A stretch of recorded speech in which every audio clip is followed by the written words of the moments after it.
আপনি কি জানেন মাত্র ১ টাকা যদি প্রতিদিন দ্বিগুণ হয় তবে ৩০ দিন পর আপনার কাছে কত টাকা থাকবে? অবিশ্বাস্য মনে হলেও সত্যি যে ৩০ দিন পর এই ১ টাকা ১০০ কোটি টাকারও বেশি অঙ্কে পরিণত হবে।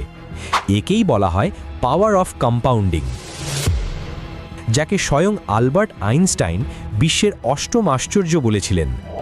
আজ আমরা জানব কিভাবে এই জাদুকরী শক্তি ব্যবহার করে সাধারণ মানুষও কোটিপতি হতে পারে। সহজ ভাষায় কম্পাউন্ডিং হলো আপনার বিনিয়োগের লভ্যাংশ থেকে পুনরায় লভ্যাংশ পাওয়ার একটি প্রক্রিয়া। যখন আপনি কোথাও টাকা বিনিয়োগ করেন তখন সেখান থেকে একটি নির্দিষ্ট পরিমাণ মুনাফা আসে। পরের বার আপনার মূল টাকার সাথে ওই মুনাফাও যুক্ত হয়ে নতুন এবং বড় একটি মূলধন তৈরি করে। সময়ের সাথে সাথে এই প্রক্রিয়াটি আপনার টাকাকে জ্যামিতিক হারে বাড়িয়ে দেয়। শুরুতে এই বৃদ্ধির পরিমাণ খুব সামান্য মনে হলেও দীর্ঘমেয়াদে এটি পাহাড় সমান হয়ে দাঁড়ায়।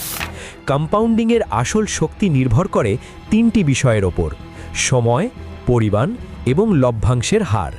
তবে এই ৩টির মধ্যে সবচেয়ে গুরুত্বপূর্ণ হলো সময় বা টাইম। আপনি যত অল্প বয়সে বিনিয়োগ শুরু করবেন, আপনার টাকা বাড়ার জন্য তত বেশি সময় পাবে। ধরুন আপনি ২৫ বছর বয়সে প্রতি মাসে মাত্র ২০০০ টাকা করে জমানো শুরু করলেন। অন্যদিকে আপনার বন্ধু ৩৫ বছর বয়সে একই অঙ্কের টাকা জমানো শুরু করল। ৬০ বছর বয়সে গিয়ে দেখবেন আপনার বন্ধুর চেয়ে আপনার সম্পদের পরিমাণ কয়েক গুণ বেশি হয়ে গেছে, যদিও আপনারা দুজনেই একই পরিমাণ টাকা প্রতি মাসে জমাচ্ছিলেন। এর কারণ হলো আপনার টাকা ১০ বছর বেশি সময় কম্পাউন্ডিং বা চক্রবৃদ্ধি হওয়ার সুযোগ পেয়েছে। সাধারণ সেভিংস অ্যাকাউন্ট বা ঘরে টাকা জমিয়ে রাখলে এই সুবিধা পাওয়া সম্ভব নয়। সম্পদ বৃদ্ধির এই জাদুর জন্য আপনাকে শেয়ার বাজার, মিউচুয়াল ফান্ড বা ভালো কোনো স্কিমে বিনিয়োগ করতে হবে। বিশ্বের সফলতম ইনভেস্টর ওয়ারেন বাফেটের বিপুল সম্পদের মূল গোপন রহস্যই হল কম্পাউন্ডিং। তিনি তার সম্পদের প্রায় ৯৫% অর্জন করেছেন ৫০ বছর বয়সের পরে।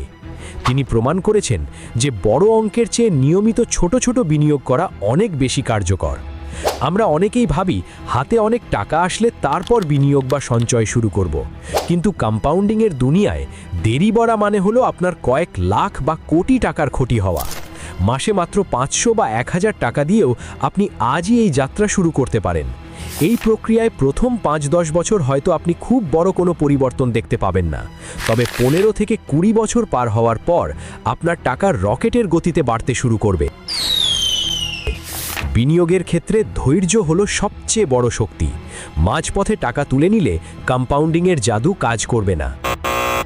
তাই একটি নির্দিষ্ট লক্ষ্য নিয়ে শৃঙ্খলার সাথে বিনিয়োগ চালিয়ে যান।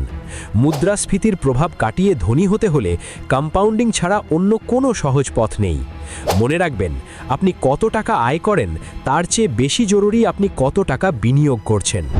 আর্থিক স্বাধীনতা অর্জন করতে চাইলে আজ থেকেই কম্পাউন্ডিংয়ের শক্তিকে কাজে লাগান।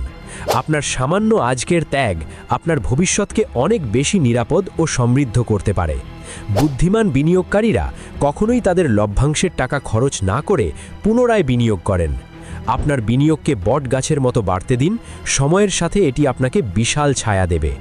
ভিডিওটি আপনার উপকারে আসলে এবং ভালো লাগলে একটি লাইক দিতে ভুলবেন না। আপনি কত বছর বয়স থেকে বিনিয়োগ শুরু করতে চান তা আমাদের কমেন্ট করে জানান। আপনার পরিচিতদের এই দারুণ তথ্যটি জানাতে ভিডিওটি শেয়ার করুন। স্মার্ট ফাইন্যান্স এবং ইনভেস্টিং নিয়ে আরও ভিডিও পেতে আমাদের চ্যানেলটি এক্ষুনি সাবস্ক্রাইব করে রাখুন। ধন্যবাদ আমাদের সাথে থাকার জন্য। দেখা হবে পরবর্তী কোনো ভিডিওতে।